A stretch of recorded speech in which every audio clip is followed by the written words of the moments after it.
Text-to-speech is a tool that is often looked at for students with disabilities to provide them some independence from having somebody to have to read aloud for them.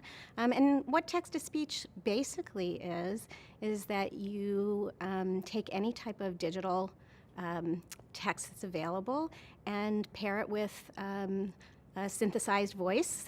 Synthesized voices have really come a long way over the years, and it's a part of our everyday world now. I mean, you can push your text on your phone and have it read aloud to you so that when you're driving, you're not distracted from that and you can hear something read.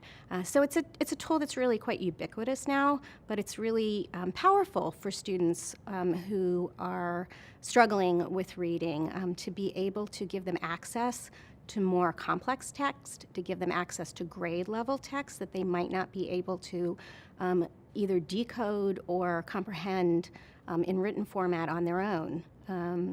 So it's just a different way to address that, get to be able to listen to what you're reading, and whether it's the whole thing being read aloud or as students encounter a challenging word to help them be able to decode. So it's not an all or nothing strategy either.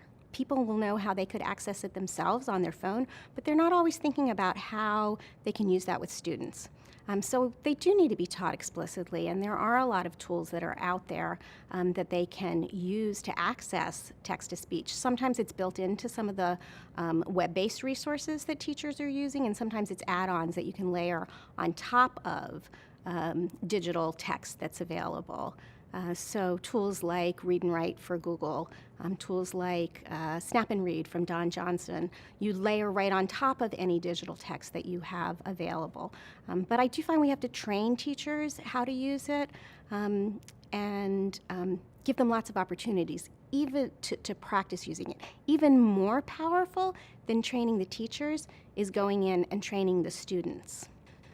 And I've seen students be very successful in learning how to use and manage those tools from second grade all the way up. So when you train the students and they don't have to rely on the teacher, they are often a lot more successful.